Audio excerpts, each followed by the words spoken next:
আমার বন্ধুগণ, আমার বাবারা, আজকের আলোচনার বিষয় হচ্ছে আখিরাত ও তাকদীরের প্রতি ঈমান আনয়ন করা। পড়ছে সুবহানাল্লাহ। আখিরাত এবং তাকদীর এই দুইটা বিষয় মৌলিক ঈমান আনার সাথে সম্পৃক্ত। آمنت بالله وملائكته وكتبه ورسله واليوم الآخر والقدر خيره وشره من الله تعالى والبعث بعد الموت। الله أكبر। ঈমান আনয়ন করতে হবে আল্লাহর প্রতি। কার প্রতি? লিল্লাহি মা ফিস সামাওয়াতি ওয়া মা ফিল আরদ। আকাশ জমিনের একচ্ছত্র মালিক হচ্ছেন আল্লাহ। বলি সুবহানাল্লাহ। কার প্রতি ঈমান আনবো? যিনি আকাশ জমিনের মালিক, বিশাল পাহাড়ের মালিক, বিশাল সাগরের মালিক, সিদরাতুল মুনতাহার মালিক, জান্নাতের মালিক, হাউজে কাউসারের মালিক, যিনি আরশে আযিমে অবস্থানরত আছেন, যার কুদরত, যার ইলম সারা দুনিয়া বিস্তার করে পড়ে আছে। চিৎকার মেরে বলছি আল্লাহু আকবার। আমার বন্ধুগণ, আমার বাবারা, আখিরাতের প্রতি ঈমান আনয়ন করা। আখিরাত মানে কি? আখিরাত শব্দটি আরবি শব্দ থেকে এসেছে, যার অর্থ হলো পরবর্তী জীবন, পরজীবন, শেষ পরিণতি, শেষ ফল। বলে সুবহানাল্লাহ। এ দুনিয়ার পার্থিব জীবন শেষ হওয়ার সাথে সাথে আখিরাতের জীবনের সূচনা হয়ে যায়। ওই জীবনটাই হচ্ছে আসল জীবন। পড়ছি আল্লাহু আকবার। আমার বন্ধুগণ, আমার বাবারা, আল্লাহ রাব্বুল আলামিন কোরআনুল কারীম আখিরাত সম্পর্কে অনেক বর্ণনা করেছেন। আখিরাত ঈমানের ৬টি মৌলিক স্তরের একটি হলো আখিরাত।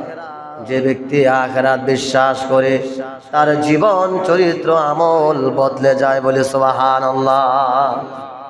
আখিরাত যারা বিশ্বাস স্থাপন করবে তার চরিত্র সুন্দর হবে, তার আমল সুন্দর হবে, তার দ্বারা কোনো পাপ কাজ করা কশিনকালও সম্ভব হবে না। বলছি আল্লাহু আকবার। আমার বন্ধুগণ, আখিরাত কি? দুনিয়া জীবনের পর শুরু হওয়া চিরস্থায়ী জীবন।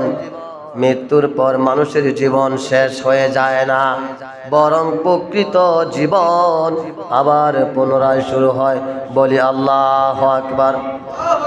আল্লাহ রাব্বুল আলামিন মহাগ্রন্থ কালামের মধ্যে সূরা কাবুতের মধ্যে বলেন, নিশ্চয় আখিরাতের আবাসে প্রকৃত জীবন যদি তারা জানতো। বলি আল্লাহু আকবার। আখিরাতের জীবন প্রকৃত জীবন। এই যে দুনিয়ার জীবন, এটা হচ্ছে রঙ্গ তামাশা, মরিচিকা, দুনিয়ার গাড়ির টায়ারের মতো। সেই টায়ারের দিকে তাকিয়ে যদি ড্রাইভার, চাকার দিকে তাকিয়ে যদি ড্রাইভার ড্রাইভিং করে, অ্যাক্সিডেন্ট কি করতে দেরি হবে না, তাড়াতাড়ি হবে। অ্যাক্সিডেন্ট কি তৎক্ষণাৎ হবে না। উদাহরণস্বরূপ বলছি, যদি কোনো দুনিয়ার ব্যক্তি তার গাড়িকে বাহন, গাড়ি চলাচল করার জন্য গাড়ি চালাইতে গিয়ে যদি ড্রাইভারের সামনের দিকে না তাকায় আর চাকার দিকে যদি তাকিয়ে থাকে, যেমনি ভাবে ড্রাইভার তাৎক্ষণিক ভাবে দুর্ঘটনা ঘটতে পারে, অ্যাক্সিডেন্ট হয়ে হাত ভেঙে যেতে পারে, তেমনি ভাবে দুনিয়ার জীবনটা হচ্ছে একটা গাড়ির চাকার মতো। এই গাড়ির চাকার দিকে তাকিয়ে থাকলে হবে না, আমাদেরকে সামনের দিকে অগ্রসর হতে হবে। যেই সামনের দিকে তাকাইতে তাকাইতে আমাদের গন্তব্যস্থান জান্নাতে চলে যেতে পারবো। বলে সুবহানাল্লাহ। আর জোরে বলছে সুবহানাল্লাহ। সুবহানাল্লাহ একটু জোরে বললেন, তাহলে কি আলোচনা বৃদ্ধি পাওয়া যাবে। আপনারাও যে মজা পাইতেছেন, শ্রবণ করতেছেন, এটা আমি বুঝতে সহজ হবে। আমার বন্ধুগণ, আমার বাবারা, কেন আখিরাতের প্রতি ঈমান আনা জরুরি? এটি ঈমানের মৌলিক স্তম্ভ। আখিরাতকে অবিশ্বাস করা যাবে না। এটা মানুষকে গুনাহ থেকে বিরত রাখে, নেক আমলে উৎসাহিত করে, দুনিয়ার কষ্টে ধৈর্য ধারণ করতে সাহায্য করে, আল্লাহর বিচারের প্রতি বিশ্বাস দৃঢ় করে। বলি সুবহানাল্লাহ। আমার বন্ধুগণ, আমার বাবারাম, হযরত ওমর ইবনুল খাত্তাব রাদিয়াল্লাহু তাআলা আনহু বর্ণনা করেন, জিবরাইল আলাইহিস সালাতু সালাম আল্লাহ রাসূলকে জিজ্ঞেস করেন, ঈমান কি জিনিস? আল্লাহ নবী সাল্লাল্লাহু আলাইহি সাল্লাম বলেন, আন তুমিনুনা বিল্লাহ ওয়া মালাইকাতিহি ওয়া কুতুবিহি ওয়া রুসুলিহি ওয়াল ইয়াউমিল আখির ওয়া তুমিনু বিল কদরি খায়রিহি ওয়া শাররিহি। ঈমান হলো তুমি আল্লাহর প্রতি ঈমান আনয়ন করবে। পড়ি সুবহানাল্লাহ। কার প্রতি ঈমান আনবো? আল্লাহর প্রতি। তুমি ঈমান আনবে আল্লাহর প্রতি, তারপর ঈমান আনয়ন করবে তার ফেরেশতাগণের প্রতি, তার কিতাব সময়ের প্রতি, তার রাসূলগণের প্রতি, আখিরাত দিবস এবং তাকদীরের ভালো মন্দের প্রতি ঈমান আনবে। পড়ছি সুবহানাল্লাহ। আমার জীবনে ভালো কিংবা মন্দ যাই কিছু হবে না কেন, সব কিছুর নির্ধারণকারী কে হবে? আল্লাহ। চিৎকার মেরে বলছি আল্লাহ। আখিরাতে বিশ্বাস না করলে কি পরিণতি হবে? ইন্নাল্লাযীনা লা ইউমিনুনা বিল আখিরাহ যায়্যান্না লাহুম আ'মালাহুম ফাহুম ইয়ামাহুন।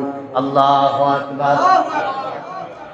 যারা আখিরাতে বিশ্বাস করে না, তাদের কাছে রয়েছে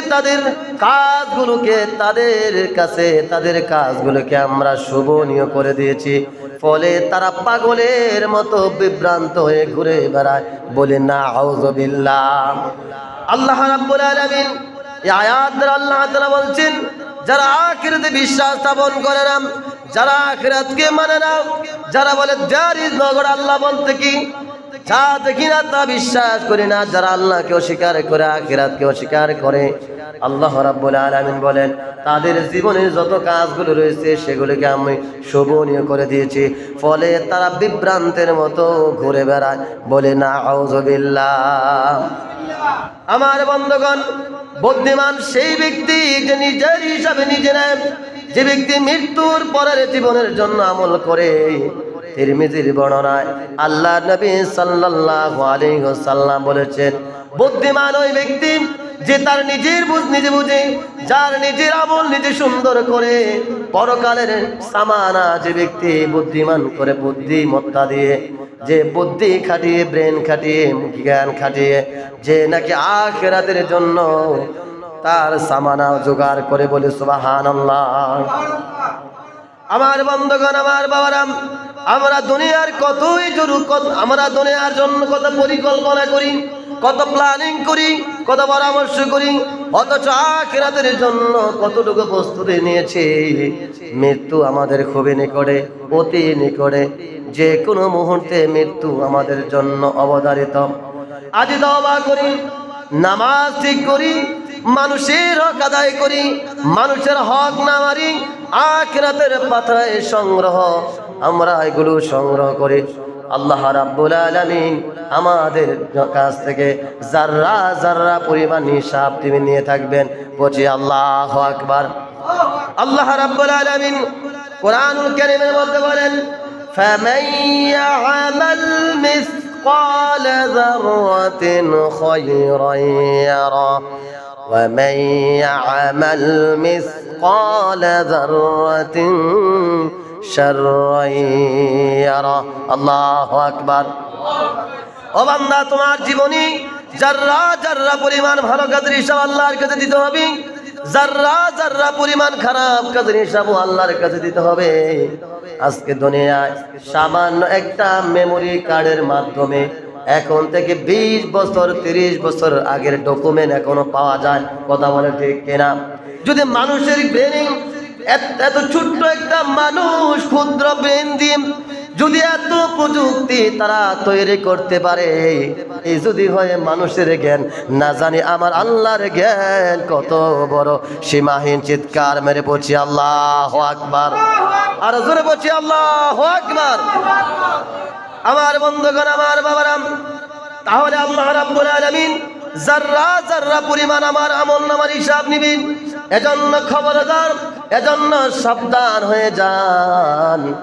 দিনের প্রারম্ভে রাতের আধারে কোনো খারাপ কাজ করিয়েন না, যত ছোটই হোক না কেন গুনাহ। আল্লাহ রাসূল সাল্লাল্লাহু আলাইহি সাল্লাম বলেছেন, গুনাহকে কোনোদিন ছোট মনে করে অবহেলা করিও না। এই ছোট্ট একটা পাপই হয়ে যেতে পারে আমার আপনার জাহান্নামে যাওয়ার জন্য যথেষ্ট, বলি না আউযুবিল্লাহ। এবার আসুন আখিরাতের প্রতি ঈমান। 1 নম্বরে মৃত্যু, 2 নম্বরে কবর, 3 নম্বরে বারজাখ, 4 নম্বরে কিয়ামত, 5 নম্বরে হাসর, 6 নম্বরে মিজান, 7 নম্বরে পুলসিরাত। এগুলো হলো আখিরাতের এক একটা স্টেশন, এক একটা ঘাটে, এক একটা স্টেশন আমাদেরকে অতিবাহিত হবে নেক আমল এবং আল্লাহর সাহায্য দ্বারা, বলি সুবহানাল্লাহ। আমার বন্ধুগণ, আমার বাবারা, এই পৃথিবীতে যে এসেছে তাকে একদিন চলে যেতে হবে। রাজা বাদশাহ, কত বড় মন্ত্রী মিনিস্টার, কত বড় রাজা বাদশাহ, এই পৃথিবীতে দাপটশালী ব্যক্তি ছিলেন ফেরাউন। যেই ফেরাউনের মতো নির্যাতন আজ পর্যন্ত আল্লাহর জমিনে আর কেউ করে না। ফেরাউন ছিল সবচাইতে নরপিশাচ পাপিষ্ঠ। বনি ইসরাইলের হাজার হাজার আলেমদেরকে জীবন্ত হত্যা করে ফেলত। কত নবীকে যে সে হত্যা করে ফেলেছে তার কোনো নির্ধারিত সীমানা সংখ্যা জানা নেই। পড়ছি আল্লাহু আকবার। অগণিত হাদিসে আসছে, অগণিত নবী রাসূল আলেমদেরকে ফেরাউন হত্যা করেছিল। কারণ তার এই রাজপ্রাসাদের ক্ষমতা না জানি ওই আলেম তছনছ করে দেয় আল্লাহর একত্ববাদের তাওহীদের দাওয়াতের মাধ্যমে। পড়ছি সুবহানাল্লাহ। রাজা বাদশাহ, ধনী গরিব, আলেম বলেন, পাবলিক বলেন, ইমাম বলেন, মুসল্লি বলেন, মুয়াজ্জিব বলেন, কারো জন্য মৃত্যু থেকে বাঁচার কোনো সুযোগ না। সুযোগ আছে নাকি? টাকা দিলে যদি আজরাইলকে বলি, আজরাইল আমার আর 5টা বছর বাড়ায় দাও, ঘরটা কালে কাজ শুরু করছি, ঘরের কাজ শেষ করে একটা রাত ঘুমাই, আজরাইল সময় দাও, সম্ভব? এ পৃথিবীতে শুনছেন নি কে সম্ভব করতে পারছে? কিয়ামত পর্যন্ত সম্ভব হইব? কিয়ামত পর্যন্ত কোনোদিন সম্ভব হবে না যে ঘুষের বিনিময়ে, ক্ষমতার শেল্টার দিয়ে, আপনার পেশি শক্তি, টাকার শক্তি দিয়ে আমি আজরাইলের কাছ থেকে সময় নেওয়ার কোনো সুযোগ নাই। আজরাইল কার কথা শুনে? আল্লাহ রাব্বুল আলামিন যখন আজরাইলকে অর্ডার করেন, আজরাইল যাও যাও যাও কাইমপুর পশ্চিম পাড়া শান্তিপুরে নিবাসী নূরে আলম, তার জানটা এই মুহূর্তে তুমি শান্তিনগর মসজিদে আলোচনা করতেছে। 2026 সালের 31 জুলাই প্রায় 1:09 মিনিট আজরাইলকে যখন আল্লাহ রাব্বুল আলামিন ঘোষণা করবেন, আজরাইল আল্লাহর হুকুম পাওয়া মাত্র আমার কাছে আসতে আজরাইলের বেশি সময় লাগবে না। আজরাইল খালি আল্লাহর আদেশ পাওয়া মাত্রই তাৎক্ষণিকভাবে আমার কাছে চলে আসবে, আমার জানটা কবজ করবে। আমি যদি বলি আজরাইল জুমার আলোচনা করতেছি, আমাকে আজকের জুমাটা সুযোগ দাও, শুধু আলোচনাটা করি, আজকের আলোচনা আখিরাত নিয়ে, ও আজরাইল আমাকে আধা ঘন্টা সময় কি দেওয়া যায় না?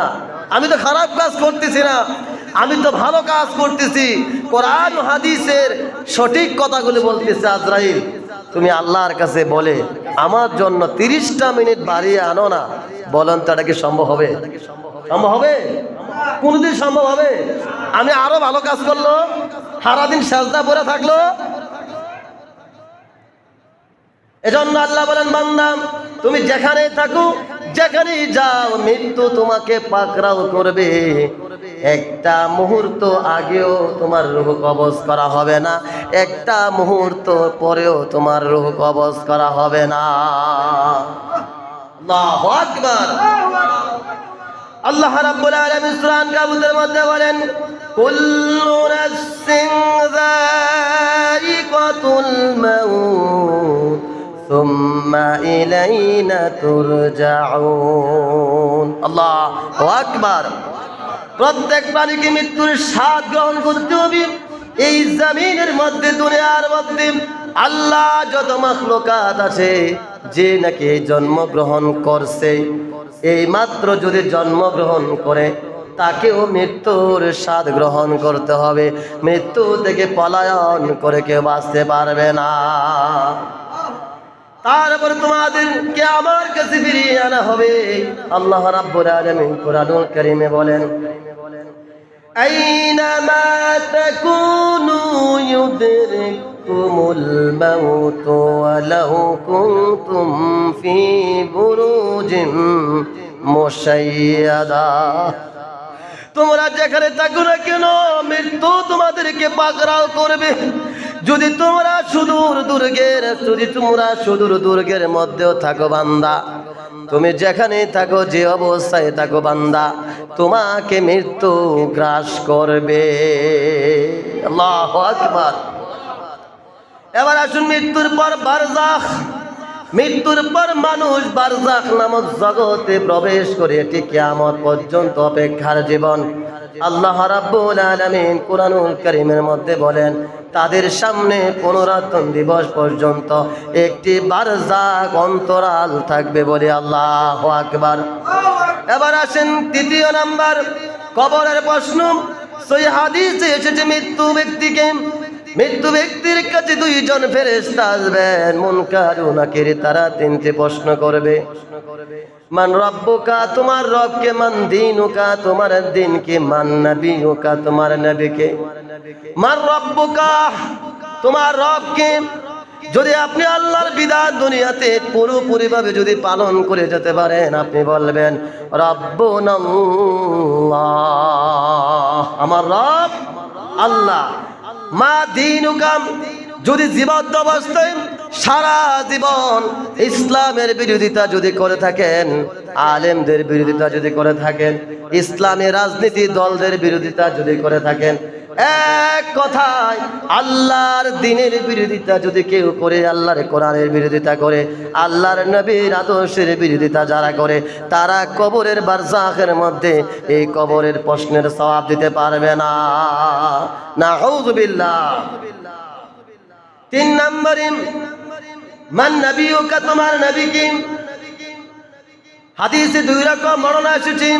একটি বর্ণনা এসেছে মুহাম্মদ সাল্লাল্লাহু আলাইহি সাল্লামকে সামনে দাঁড় করানো হবে, বলা হবে এই ব্যক্তিরে কে? তখন ব্যক্তি যদি মুমিন হয়ে থাকে তাহলে বলবেন তিনি হলেন আমার নবী মুহাম্মদুর রাসূলুল্লাহ সাল্লাল্লাহু আলাইহি ওয়াসাল্লাম। এবার আসেন জান্নাতের বাগান অথবা জাহান্নামের গর্তে। রব্বুল আলামিন কুরআনুল কারীমের মধ্যে বলেন, কবর হয় জান্নাতের বাগান সমূহের একটি বাগান অথবা জাহান্নামের গর্ত সমূহের একটি গর্ত। কবরটা 2 ভাগে বিভক্ত।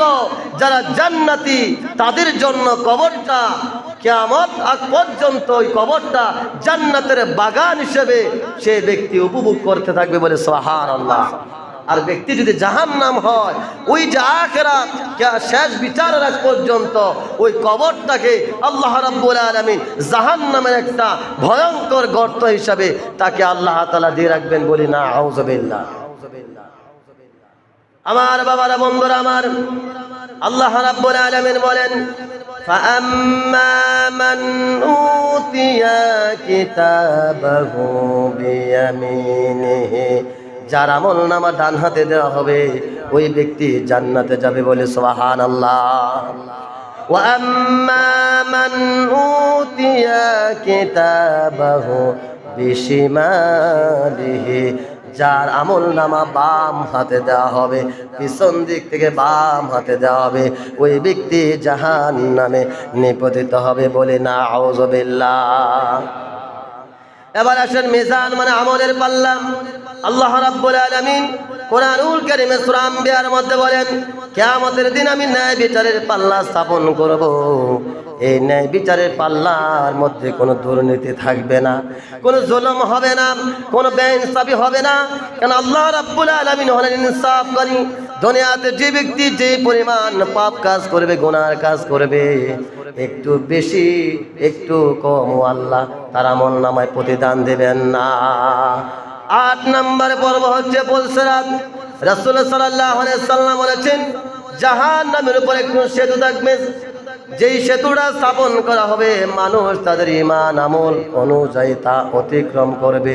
কেউ কেউ বিদ্যুতের গতিতে পুলসিরাতের পুল পার হবে, বলে সুবহানাল্লাহ।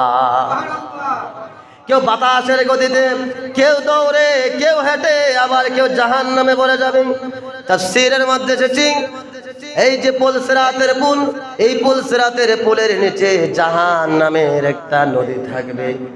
যখন জাহান্নামীরা পুলসিরাতের পুলটা পার হতে যাবে, তারা পুল থেকে পড়ে ওই জাহান্নামের নাহর নদী নামক গর্তে পড়ে যাবে, বলে নাউযুবিল্লাহ। আমার বন্ধুগণ, আমার বাবারা, তাহলে আখিরাত সম্পর্কে আমরা কিছু জানলাম। এবার হলো তাকদীরের প্রতি ঈমান।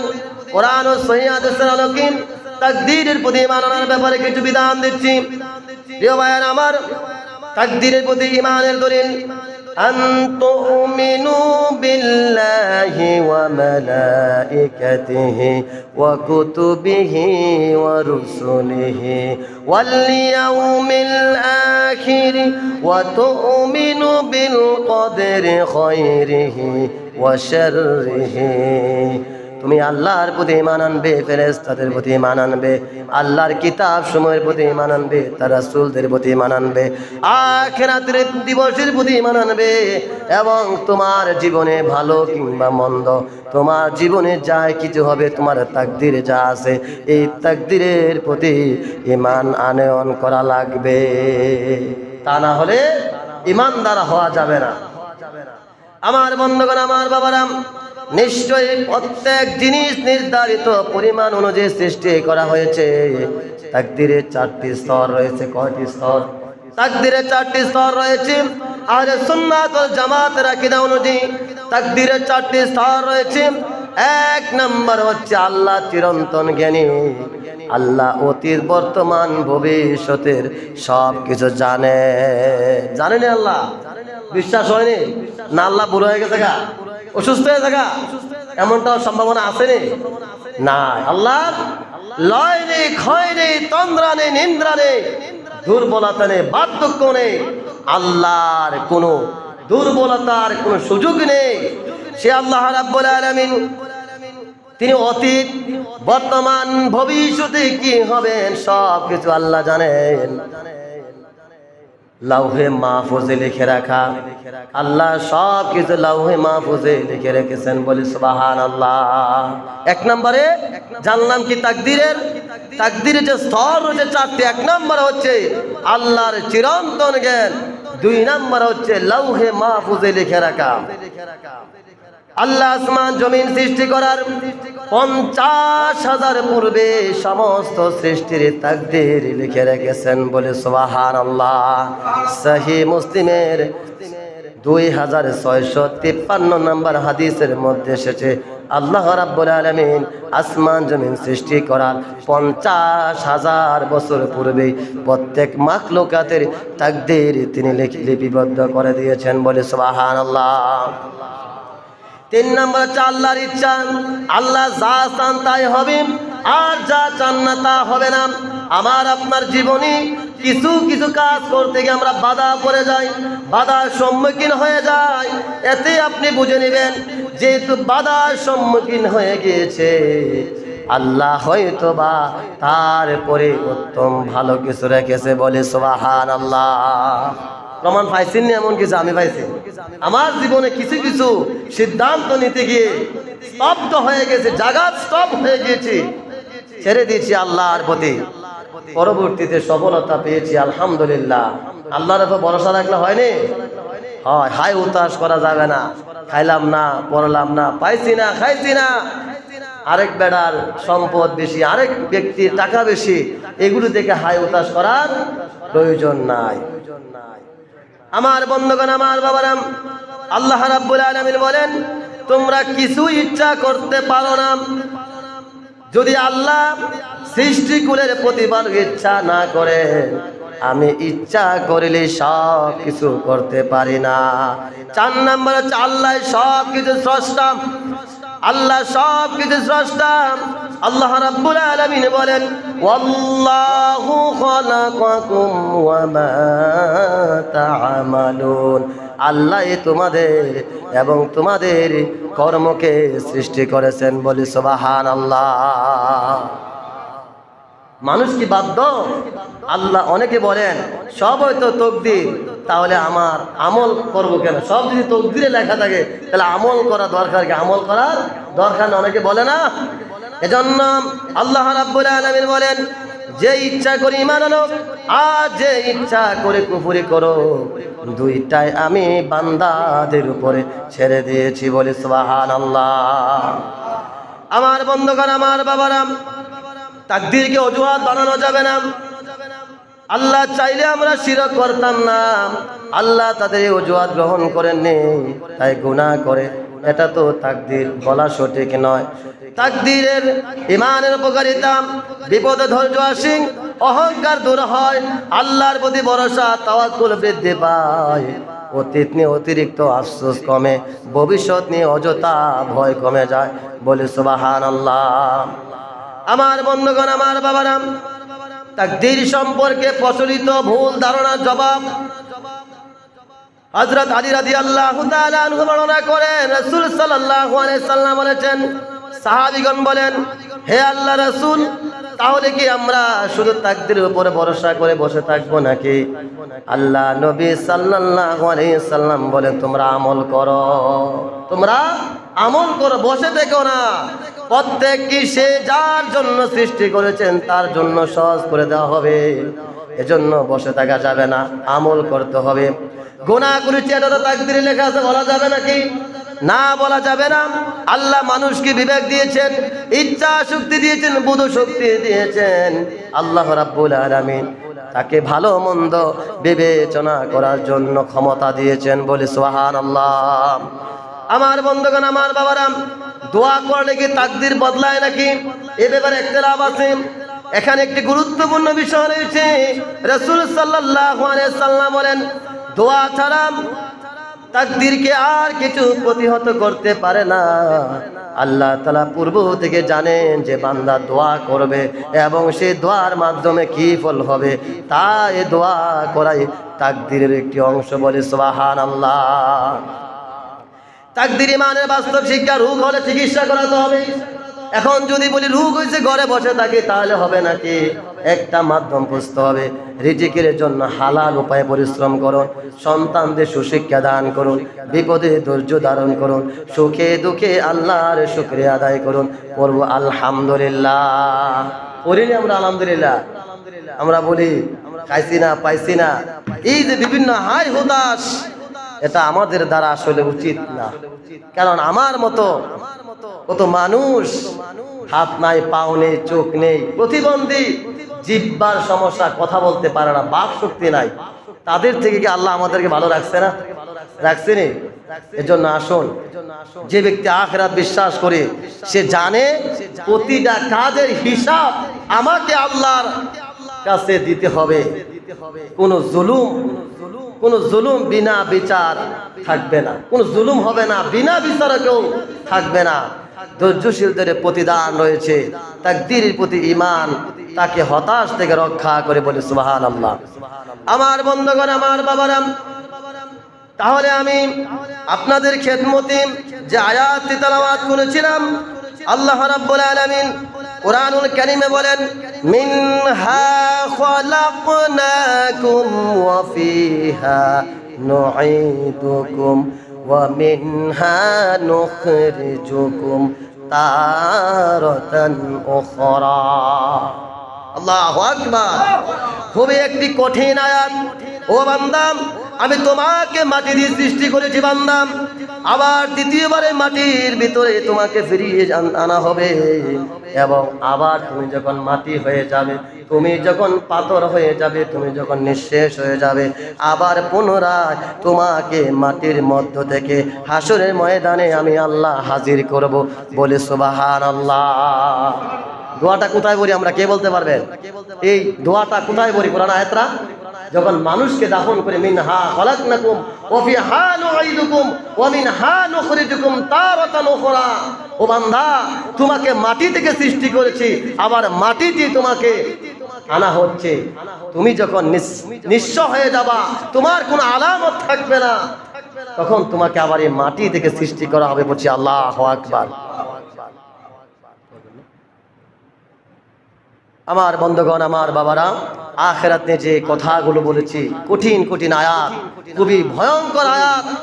আয়াত কি ভয়ঙ্কর? মানে আয়াতের যেই তাৎপর্যগুলি, জাহান্নামে যে মানুষকে পোড়ানো হবে, জানানো হবে পাপের কারণে, এই বিষয়গুলি আমরা অবশ্যই অনুধাবন করব। আল্লাহ রাব্বুল আলামিন আমাদের সবাইকে 5 ওয়াক্ত সালাত মসজিদে এসে আদায় করা তৌফিক দিন। বলছি আমিন।